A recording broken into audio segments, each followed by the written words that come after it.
Mesdames, Messieurs, bonsoir. Bienvenue sur Belgocam 21 TV. Au sommet de cette émission, le sommet de la CEMAC au Cameroun, à Yaoundé, la guerre en Ukraine et le mandat d'arrêt émis par la Cour pénale internationale. Pour cette émission, je suis accompagné, vous le savez très bien, de notre consultant maison, M. Etoga.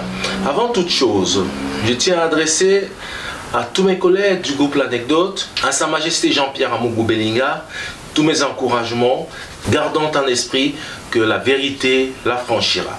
Monsieur Etoga, bonsoir. Comment allez-vous? Oh, merci. Nous revenons sur notre thématique principale qui contrôlera l'Afrique. Monsieur Etoga, le sommet de la CEMAC s'est achevé avec son lot de perspectives. Mais la question fondamentale reste posée. Pourquoi les pays de la zone CEMAC n'arrivent-ils pas à sortir du franc CFA? Déjà, si on devrait faire la genèse du franc CFA, ça nous prendrait, je pense, une éternité. Mais rappelons juste que cette monnaie, elle est créée en 1945. Et à la suite, n'est-ce pas, de l'initiative qu'a connue la France, à savoir la monnaie nazie qui circulait pendant l'occupation nazie au niveau de la France. Donc, c'est l'esprit de cette monnaie nazie-là qui a été transportée dans les pays africains par la France pour, n'est-ce pas, piller, continuer, n'est-ce pas, sa domination, tout simplement, sur l'espace qu'elle aura. Elle a défini comme étant son pré-carré.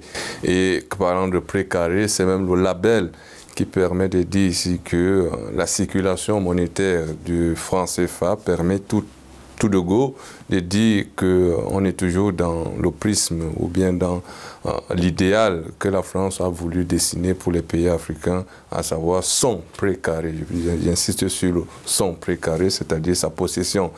Et le franc CFA étant une possession française, par conséquent, la circulation du franc CFA sur les 14 pays qui l'utilisent ne peut qu'entraîner une suite logique, à savoir que ces pays-là ne sont qu'une continuité de la possession française ou encore de la mainmise de la France sur ces pays-là. Nous sommes en 2023 et le franc CFA continue de circuler, mais il y a des questionnements qui émergent au regard de l'évolution des mentalités et au regard aussi de l'évolution de la population qui se veut plus éduquée. Non pas pour dire que dans le passé, nos grands-parents ou nos parents n'ont pas été éduqués, loin de là. Mais ici, on voit plus le mécanisme de domination n'est plus fondé sur une force matérielle, c'est-à-dire on vient avec les armes pour mater la rébellion. Non, c'est plus possible aujourd'hui avec l'émergence d'un droit international, entre guillemets, qui va sanctionner ce type de propos, comme c'est le cas aujourd'hui en Ukraine. Et donc le franc CFA, 45, à nos jours, on est dans les affaires de 80 ans déjà, si j'extrapole, hein. Et ça continue à circuler en Afrique. Il y a des soubresauts. La France aussi, qui, à travers ces différents présidents, essaye tant bien que mal de garder cette monnaie sur le continent africain. C'est un élément de puissance et dont la France ne peut que s'appuyer dessus pour continuer à dominer l'Afrique. Si le franc CFA arrive aujourd'hui en perdition, c'est parce que les Africains se sont bougés. C'est parce que les Africains ont essayé de contrôler cette monnaie ou bien de voir cette monnaie disparaître sur son territoire. Et donc, naturellement, au regard des combats tels que menés par des illustres personnages comme Kémy Séba qui inspire une bonne partie de la conscience africaine, qui est Duc Lemas. On va citer bien d'autres Africains, le professeur Agboou qui a produit d'énormes articles scientifiques sur la question du franc CFA. Ces mécanismes, vous avez Kapono Bukpo, lui qui s'est dit et dédié et dont il parlait en contradiction des méfaits de l'usage du franc CFA sur le continent africain, mais dès qu'on l'a nommé au niveau de la francophonie, il a changé de langage. Cette bipolarité-là dans les intellectuels africains qui pose problème quant à l'usage même, soit d'une rupture ou de la réforme du franc CFA, c'est à ce moment-là que la posture scientifique du professeur Agbohou est salutaire parce qu'il éveille les Africains quant à ce que cette monnaie nazie doit disparaître sur le continent. Et disparaître, ce n'est pas la réformer. La RCA préside désormais les destinées de la CEMAC, mais elle a déjà opté pour la crypto-monnaie, dont le Sango, entre autres. Est-ce que c'est une solution alternative au franc CFA? Oui, dans l'absolu. Bon, maintenant, il faut ici mettre en avant, non pas que le franc ou la crypto-monnaie vient en solution, mais mettre en avant plutôt les frictions qui émanent, n'est-ce pas, de cette décision du président Faustin Archange Touadéra quant à faire circuler la crypto-monnaie dans son économie. Et donc, ces frictions, c'est quoi? C'est qu'il s'offusque, par exemple, de l'influence du franc CFA sur son économie qui ne lui permet pas de garantir le développement au niveau de la RCA, ou alors tout simplement qui ne permet plus simplement aussi l'émergence d'une économie viable, du développement des infrastructures, du développement même humain, tout simplement parce que le franc CFA n'a pas que ce que les économistes vont essayer de diffuser au sein de la population, cette valeur marchande ou commerciale. Ça a aussi une valeur culturelle. Et donc le franc CFA aussi transporte des cultures, et le président Archange Touadéra, en incrustant la crypto-monnaie, essaye de créer ici un schisme au niveau de la conscience collective centrafricaine et même de la sous-région pour, n'est-ce pas, mettre l'idée selon laquelle le franc CFA peut être bouté des économies africaines. Et l'un des objectifs de la CEMAC, on parlait de la CEMAC ici, est la création monétaire. Et on ne peut pas avoir ce genre d'initiative sans toutefois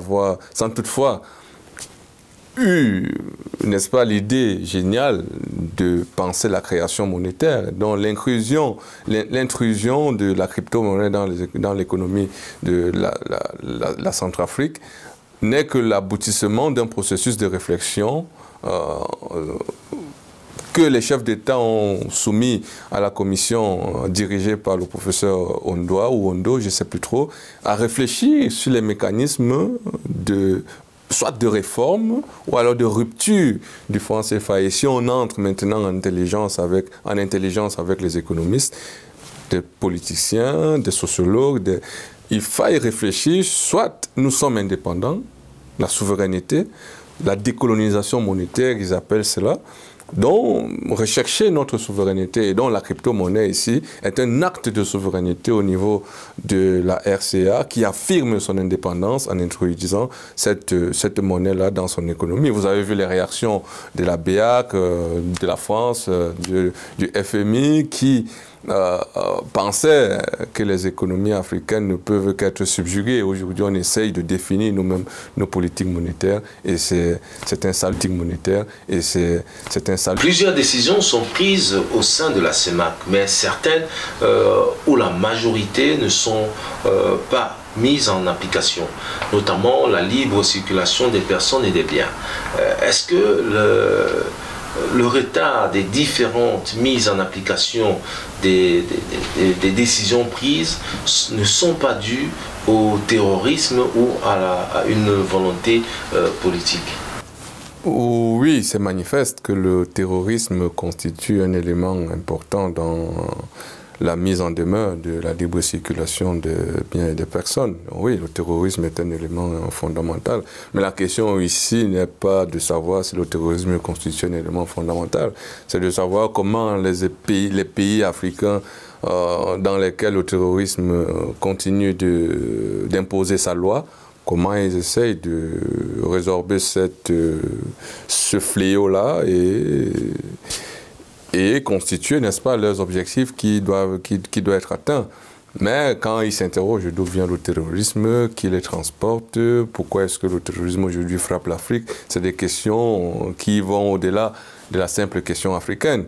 Parce que l'Afrique subit le terrorisme, elle n'a pas créé ce mouvement-là, elle est en train de subir, comme le président de la transition au niveau du Burkina Faso essaye de le dire. Parce que qu'est-ce qui justifierait la présence des terroristes sur un continent qui, à l'international, on considère comme étant un pays, un continent sous-développé? Qu'est-ce qui justifie cela? Les terroristes cherchent quoi là-bas? Vous vivez dans la pauvreté, on vient encore appauvrir les pauvres? Je crois pas. On me dit le terrorisme est idéologique. J'entends bien.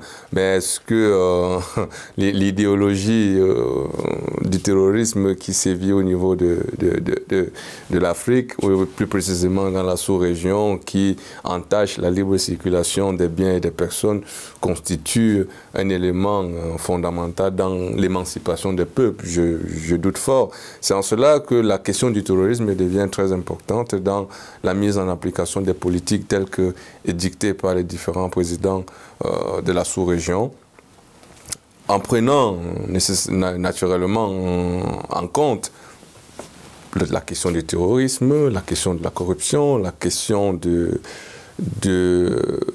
la mentalité même au sein de cette communauté de destin-là, pour constituer véritablement cette libre circulation et sensibiliser la population quant à ce que les peuples sont frères et il y a une mutuelle collaboration, une mutuelle histoire que nous partageons pour que la libre circulation des biens et des personnes soit plus aisée.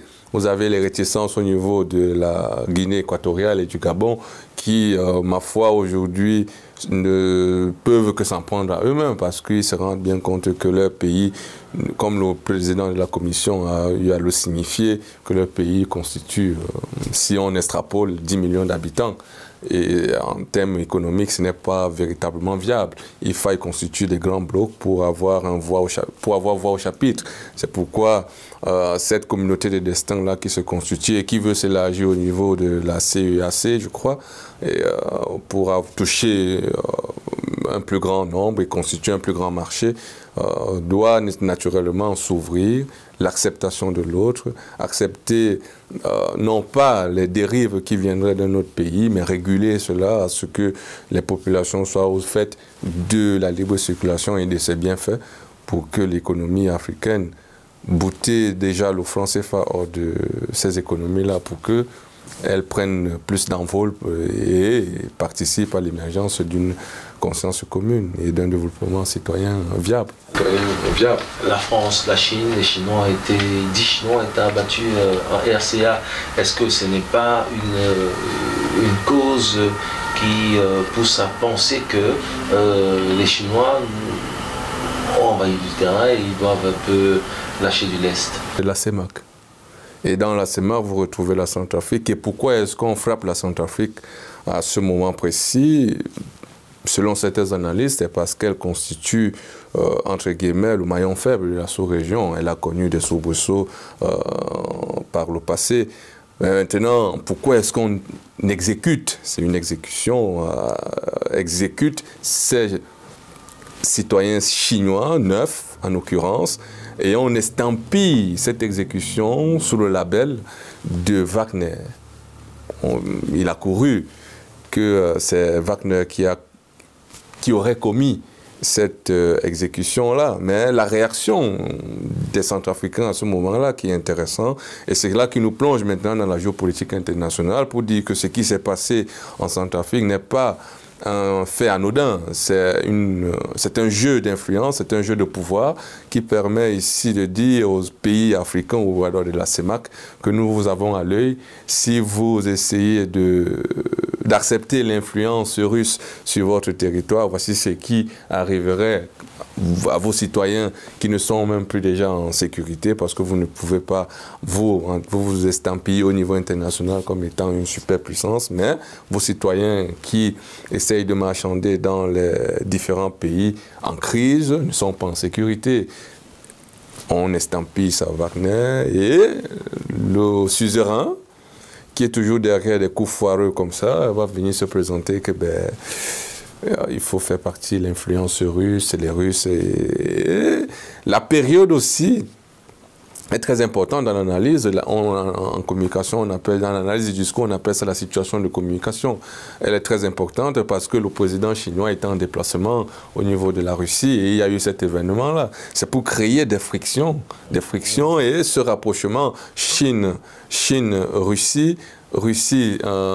Centrafrique qui a de grands gisements minéraliers et de grandes ressources, les grandes ressources de matières premières.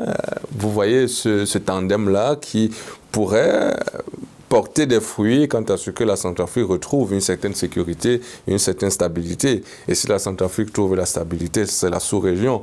Et maintenant, intégrer maintenant dans l'analyse les éléments géopolitiques ou alors les éléments qui constituent les projets géopolitiques, soit des Américains, soit des Français, à ces mouvements qui se passent, entre le trio Centrafrique, Russie et Chine.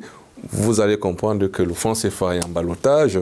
Les États-Unis qui sont un peu menacés par l'influence russe. On se rappelle de la loi qui a été votée au niveau du Sénat ou de la Chambre des représentants au niveau des États-Unis qui intime les pays africains de ne pas accepter l'influence russe sur leur territoire. Et donc, ma foi, la Chine, qui ne veut pas condamner les événements de la Russie qui se passent au niveau de l'Ukraine, se sent aujourd'hui dos au mur face à ces citoyens au nombre de 9 qui sont tombés sur le territoire centrafricain et dont on accuse la milice, entre guillemets, Wagner, et qui appartient à qui? Au pays du président Poutine. À quelle période? Quand ils sont en tête-à-tête. Vous voyez qu'il y avait une volonté de créer une certaine animosité dans les relations Russie-Chine, mais sauf que la clairvoyance du guide chinois a permis à ce que les événements se retrouvent aujourd'hui là où ils doivent être, c'est-à-dire non pas dans les poubelles de l'histoire, mais dans une certaine gestion clairvoyante, j'ai envie de dire. Revenons sur la guerre en Ukraine, qui a démarré par une bataille médiatique. Un an après, la bataille continue. Qui a gagné la bataille médiatique, la Russie ou l'Occident en ce moment? Cette bataille fait rage. Mais vous posez la question de la bataille médiatique qui a cours au niveau du conflit Russie-Ukraine. Je dois dire ici que la bataille médiatique, elle est en cours. Les résultats observables ne sont pas conséquents pour dire qui a véritablement gagné la bataille médiatique. Nous sommes ici dans la communication propagandiste. Et donc chaque pays, ici en l'occurrence, met en avant ses atouts communicationnels pour influencer l'opinion publique. Vous avez par exemple du côté de l'Ukraine l'usage des réseaux sociaux pour montrer en quoi elle subit une agression et en quoi maintenant les militaires ukrainiens sont braves, sont forts, résistent à l'ours russe qui est un grand qu'on voudrait mettre maintenant au pied d'Agile, à savoir que l'Ukraine résiste et continue de résister face à l'agression de l'Ukraine. Donc il y a l'usage des réseaux sociaux, des médias traditionnels, et un élément fondamental dans la propagande ukrainienne qu'on pourrait aujourd'hui qualifier de défaite, tout simplement, c'est les pays occidentaux qui se sont transformés en relayeurs d'informations au niveau des événements au niveau de l'Ukraine. C'est-à-dire ils ont pris fait et cause pour l'Ukraine qui combat la Russie, et donc la diffusion du message de la Russie, les lobbying, les cabinets de lobbying qui entrent en jeu, qui construisent des messages. Vous avez les voyages du président Volodymyr Zelensky dans les différents parlements pour porter le message de l'agression de son pays et qu'il aimerait un soutien. Vous avez le président américain qui fait des sorties, qui condamne. Vous avez aujourd'hui la CPI qui condamne. Vous avez le président français qui ne sait ni sait où aller. Il veut rester soi-disant neutre, mais il envoie des chars. Des chars, c'est des léopards qu'il a envoyés. Non, les chars Leclerc. Les chars Leclerc, dont il veut garder une certaine neutralité, mais les acteurs du conflit. Donc c'est tous ces éléments-là qui constituent la communication propagandiste de l'Ukraine. Mais du côté de la Russie, vous avez une population qui a compris les enjeux définis par l'état-major russe et qui partage ces objectifs-là, à savoir protéger le russe là où besoin, partout où besoin sera. Et ma foi, la dénazification, c'est eux qui sont au fait de ce qui se passe à côté de leur pays, et donc peut-être qu'ils ont vent de l'existence des nazis au niveau de l'Ukraine. Sinon, tout un président de la Fédération de Russie n'aurait pas défini la dénazification de l'Ukraine comme étant un objectif fondamental pour la fin de cette guerre. Au-delà de ça, la Russie utilise aussi les réseaux sociaux et ses influenceurs pour, n'est-ce pas, diffuser son message.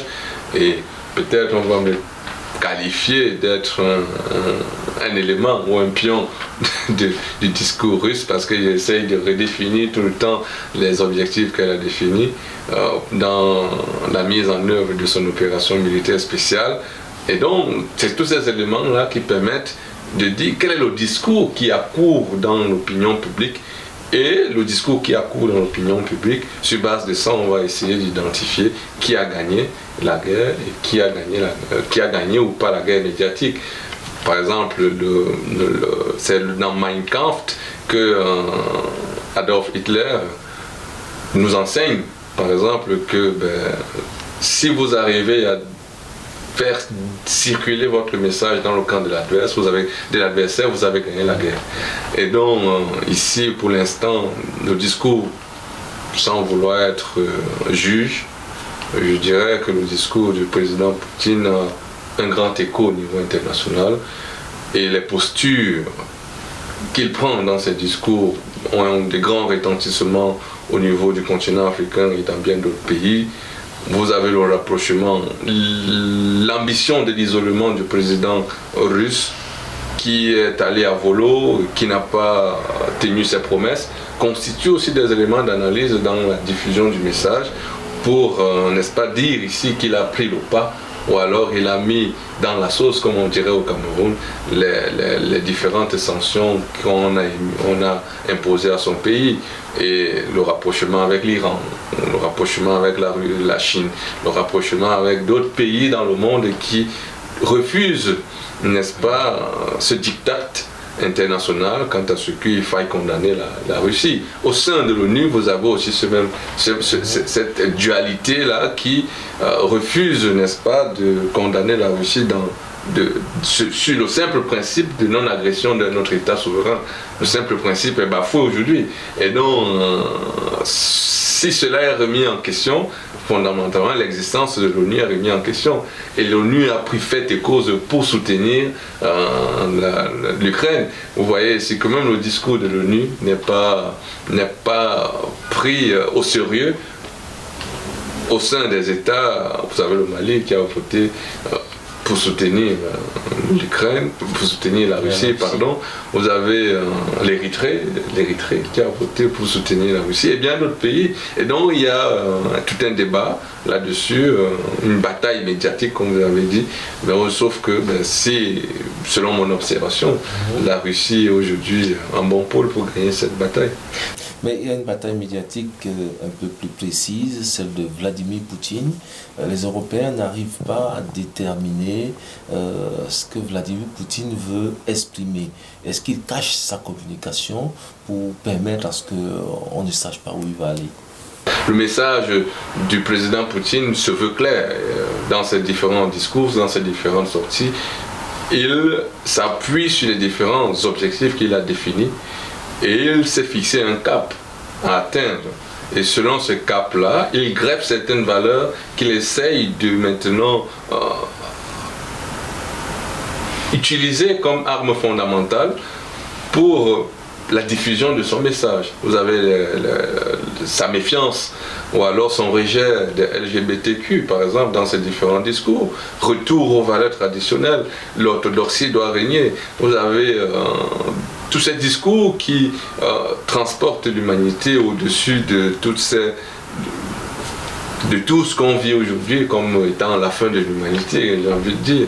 Mais ma foi, je pense que son discours est mal perçu ou bien mal perçu volontairement au niveau de la communauté internationale qui ne voudrait pas que ces idées se diffusent dans son opinion publique et que celle-ci se fasse une idée de ce que voudrait le président Poutine. Vous avez la fabrique du consentement que le professeur Noam Chomsky a défini avec les médias mainstream. Vous avez aujourd'hui les différents experts qui arrivent sur les plateaux et vous déconstruisent un discours qui se veut clair, mais le rendent inaudible et le rendent même aussi indigeste.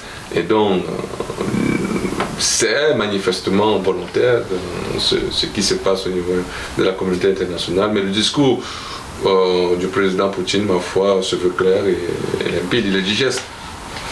Avant le sommet Russie-Afrique, la Russie a annulé la dette de l'Afrique, une dette qui avoisine les 20 milliards de dollars. Est-ce que c'est un message stratégique envoyé par la Russie à la Chine, aux États-Unis et à l'Union européenne? C'est un message en direction de la communauté internationale et c'est aussi un message en direction des pays africains qui ne se sentent pas isolés. La Russie ne les abandonne pas, la Russie a à cœur les problèmes de l'Afrique et entend les problèmes de l'Afrique et recherche des solutions pour, n'est-ce pas, pallier au développement que l'Afrique recherche depuis fort longtemps. Mais maintenant, je prendrai cette annulation de la dette sous un double angle. L'angle géopolitique et l'angle humanitaire. L'angle géopolitique, ici, ce message s'adresse à l'influence que l'Afrique pourrait constituer comme étant élément fondamental de définition de son influence géopolitique au niveau international. Et le positionnement de la Russie ici se veut clair en ce que elle revient en Afrique pour rester. Il n'est plus question des années 50 ou de la guerre froide où elle est venue en aide aux pays qui rejetaient la colonisation et puis elle est partie parce que le communisme a disparu. Non, aujourd'hui la Russie s'implante en Afrique pour rester. Mais comment? C'est là où est la véritable question et c'est maintenant à l'Africain de savoir comment est-ce qu'il aimerait coopérer avec la Russie. Est-ce que c'est dans la continuité de vouloir absolument demander toujours des annulations d'aide, de partir demander l'aide et travailler à ce que le pays qui vous a donné l'aide annule l'aide? Ce qui se fait avec la France aujourd'hui et son franc CFA, c'est les mêmes mécanismes que je n'aimerais pas voir, moi, dans la relation avec la Russie. Et donc, c'est une influence, c'est un élément d'influence, c'est un élément de percée géopolitique sur le continent africain. Et, ma foi, pourquoi est-ce que cet acte est posé? C'est pour, n'est-ce pas, grappiller l'assentiment des pays africains et gagner aussi des marchés sur le continent africain, gagner la confiance des dirigeants africains et des citoyens africains. Vous avez la marche de Bangui qui est, après la mort de des 9 Chinois, vous avez la marche de Bangui qui a fait une motion de soutien au niveau pour la Fédération de Russie et une motion de compassion pour la Fédération de Chine. L'annulation de la dette, ici, c'est aussi pour tisser les liens d'amitié et de fraternité avec les peuples opprimés. La Russie a toujours, de par son histoire, considéré que sa destinée sa destinée est de venir en aide au peuple opprimé sur la terre. Vous avez le trotskisme, par exemple. Et cette aide-là, cette annulation de la dette, c'est aussi un moyen pour la Russie de définir ses objectifs sur le continent et de dire, par exemple, comme la Chine, nous vous accorderons des aides, mais nous ne ferons pas de l'ingérence dans vos affaires intérieures. Et maintenant, c'est aussi un moyen de répondre à la Chambre des représentants américains pour leur dire que vous voulez combattre l'influence de la Russie sur le continent africain, il vous faut plus, il vous en faudra plus. Et c'est de l'humanitaire. Pourquoi? Parce que notre définition en tant qu'humains, nous, Africains, n'a pas encore été atteinte. Parce que nous sommes encore englués dans des postures pensives, c'est-à-dire avec la faim, on considère toujours l'Africain comme un affamé qui, vous savez, le discours qui annule la dette, on voudrait tout simplement dire qu'on va vous apporter, si vous avez besoin de nourriture, la Russie va vous en donner la nourriture gratuitement. Donc le continent africain est toujours considéré comme celui qui a besoin d'assistance, d'aide, d'humanisme, d'aide humanitaire tout simplement. Mais jusqu'à quand? La Cour pénale internationale a émis un mandat d'arrêt contre le président de la Fédération de Russie, M. Vladimir Poutine. Comment la Cour pénale internationale pourra récolter les preuves de crimes de guerre et définir les responsabilités, notamment dans le Donbass? La Russie n'est pas membre de la CPI et ne reconnaît pas cette juridiction. Je vais d'abord m'acquitter d'un devoir d'intellectuel pour dire que je n'ai aucunement la prétention de dire que je suis juriste. Mais vu que la question m'est posée, je puiserai au fond de moi pour dire, par exemple, que c'est vrai, la Russie n'a pas reconnu cette institution, cette organisation, et comment est-ce qu'elle définit, comment est-ce qu'elle va récolter les preuves. Vous savez que cette juridiction a des pays membres, et à travers ces pays membres-là, elle a des tentacules, aussi des organismes non gouvernementaux qui les aident à collecter les preuves, et sur cette base-là, elle peut récolter des faits qu'elle aimerait avoir dans différents pays. Au niveau de l'Ukraine, je crois qu'il y a les amnisties internationales et tous le procureur au niveau de l'Ukraine va transférer les preuves s'il y en a. Les États-Unis vont mettre à disposition les preuves avec les satellites. Vous entendez souvent les organismes non gouvernementaux là venir sur les plateaux de télé nous dire qu'ils ont des satellites, les images satellitaires. Vous comprenez qu'ils auront facilement, s'ils le veulent, les preuves. Mais maintenant, c'est l'application à l'encontre du président russe. C'est à rigoler. Et ça montre le double standard que nous décrions depuis fort longtemps et que même l'opinion internationale aujourd'hui est en train de s'en apercevoir.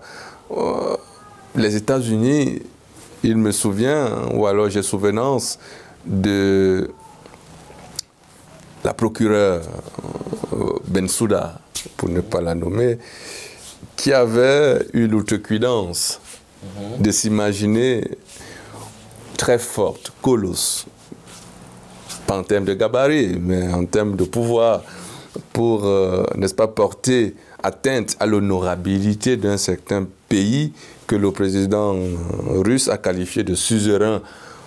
Vous savez, ce qui en est suivi, c'est qu'on a bloqué ses comptes. On l'a catalogué. En est suivi, c'est qu'on a bloqué ses comptes.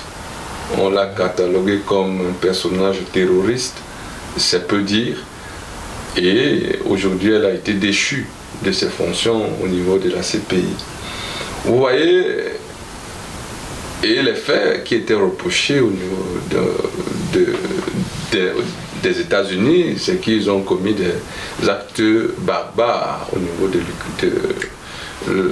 l'Irak ou de l'Afghanistan.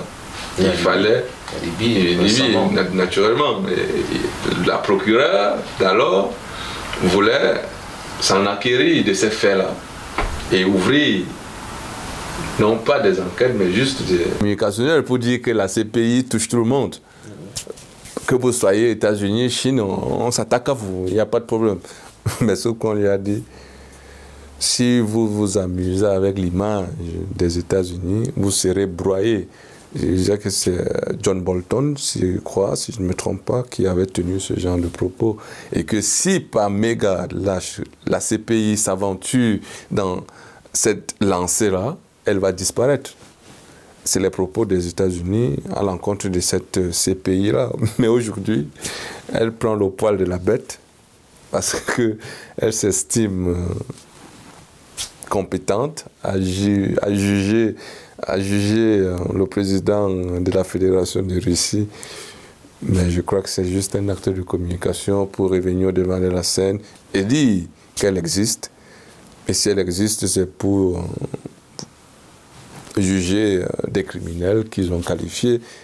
Très souvent, on l'a catalogué de cour pénale africaine, non plus internationale, mais cour pénale africaine, parce qu'elle jugeait essentiellement les présidents africains.